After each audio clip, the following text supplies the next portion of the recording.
Hello, welcome to Lemon Studios, where we talk anything and everything entertainment. I'm, of course, Lemon himself, Zeke Lemon, and this is my review for Thor Love and Thunder. There he is, right there. The man. The man right there. My relationship with Thor is very simple. I love the guy. um, so my top three heroes that during the Marvel Cinematic Universe, Spider-Man has always been my number one guy. Always been my number one guy, Spider-Man. And you cannot not love Tony Stark as an Iron Man. And then Thor is right behind him. I really think that first Thor movie is very underrated. I actually really enjoy it. And I honestly have some fun with the Dark World.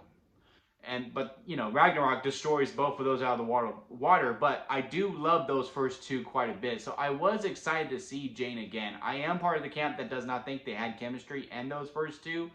But to me, I was able to look past those and the other ones. And I was just, excited to see her again. And, there are some great surprises in this movie. And seeing her as the Mighty Thor and the explanation of Jane being the Mighty Thor, to me, works out great. I'm not the hugest Thor reader. I know of Lady Thor and I know Thor and all that jazz, if you will. But, I don't really know. Like, in the movie-wise, I did not see how that was going to transparent well in the future, but how they explain it here, they do it very well in it.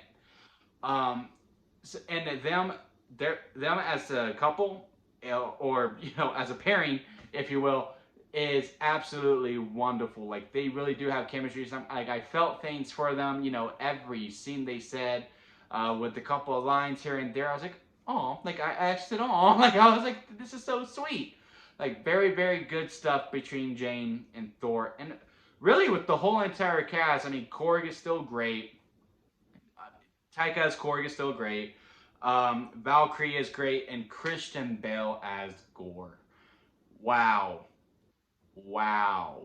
I mean, the way he is shot, first of all, is absolutely stunning. Like, honestly, Gore took my breath away, and I don't know if it was just by, like, I was so amazed because I literally said out loud during this, like, wow, what a look. And the guy next to me, it's the first time we ever interacted with each other in our lives, he went, yeah, dude. Like, he was like, dude, the way Gore looks in the movie when they're showing him, and, like, with the cloaks, and with the eyes, and, like, it's just so wicked. And I was just thinking to myself, like, am I gonna be Gore for Halloween? I really might be. And it's not just by look, too. His motives, what drives him to do what he does makes so much sense. And I buy in, and I understand the character. I somewhat relate to the character as well. Like, Christian Bale as Gore, and how he's shot and how he acts is absolutely stunning in this movie. Is he the best villain of all time that Taika was saying? No. I will honestly put him third, though, above everyone else. The only two that I would put above Gore is Thanos and Loki themselves, which is, everyone else's favorites. But yeah, performances, absolutely great. How the camera work is, absolutely great. The music choice, I know my dad's gonna love this soundtrack. He's gonna buy it. I just know he is. This is definitely his type of vibe. Very 80s feel. Really, really dug that as well.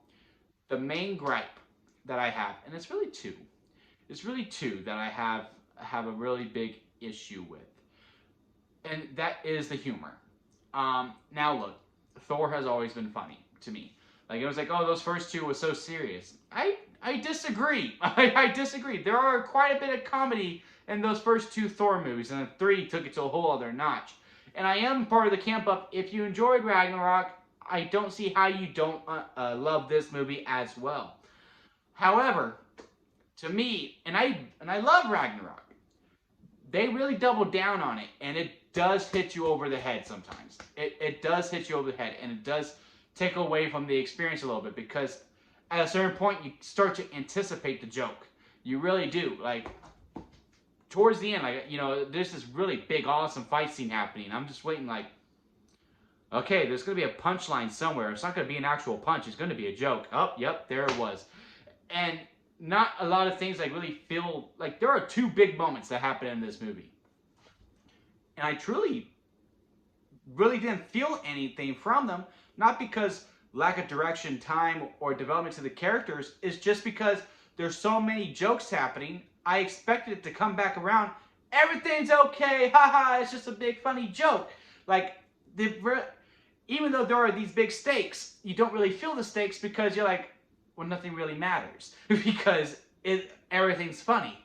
And that's where it really starts to feel that disconnect with the movie, and where I did not have as much enjoyment while I was laughing, but yet at the same time I was like, okay, this should be more serious than it really is.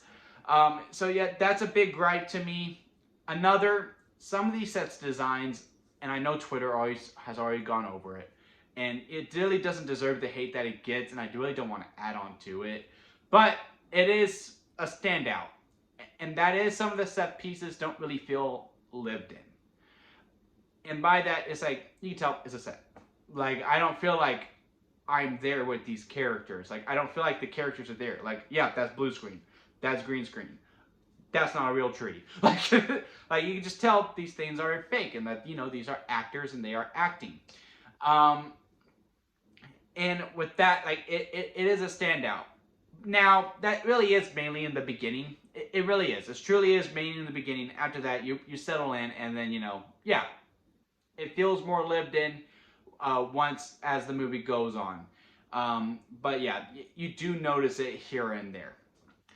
And the third thing that I would say, I said two, but it's really three. The third thing that really kind of bugged me is the over-explanation. And the main thing is it comes from Jane and Gore. There is a big similarity between Gore and Jane in this movie, and I won't get into it because obviously this is a spoiler-free review. But like, it's obvious. It's admittedly obvious that Jane and Gore have similarities, and it is a similar path that they are both taking with their story and their arc. And I'm just like, wow, I'm really glad Marvel's just not going like out of the way to be like, yeah, so this is what's happening, and then like, oh, sure enough, yep, okay, here comes said person explaining how they're similar, and I'm just like, oh my god, we figured that out. I figured. I'm not the smartest guy, guys. Like, I'm pretty sure y'all can tell by the channel. I'm not the smartest person. I'm just a guy who really enjoys movies. If I can catch on to it, anyone can catch on to it. I caught on to it. You did not need to over-explain that, Marvel or Taika, whose ever decision for that was. But overall, yeah, I really enjoyed the movie. The Guardians, what I wanted the Guardians to be was a quick hello. Like, it's like one of those people, like, they come over by your house, like, hey, I was in the neighborhood, and I just wanted to catch up and see how you were doing. How you doing? Oh, I'm doing good. Yeah, hey, are you hungry? Let's go get some food. Okay, yeah, and you go have dinner with them. I want to have dinner with the Guardians of the Galaxy, quick hello, and like, all right, see you later. And that's basically what they are. But I will say this, they were all phoning it in. Chris Pratt was phoning it in, Bautista was phoning it in, everyone was phoning it in on the Guardian side. They were there to collect a paycheck, and then they got out, which is fine. I mean, this was Thor's movie, and they played their part, and it was fine. Really, my biggest gripe with this movie is the beginning. After that, it really finds its footing when Thor and Jane meet. As soon as they meet, the movie's off for the races, and it's very well, besides the humor. Again, the humor, they really hammer it down. So if I had to rank on the lemon scale, this is how it works. Sour lemon at the bottom, expired store-bought lemonade, then store-bought lemonade, lemonade, freshly squeezed lemonade, and then strawberry lemonade at the top because that is the best kind of lemonade. Thor Love and Thunder to me is a lemonade. It's right in the middle of the pack. It's a good movie. I want to see it again. I really had a lot of fun with it. The thing that's really separating this from freshly squeezed lemonade is simply the humor.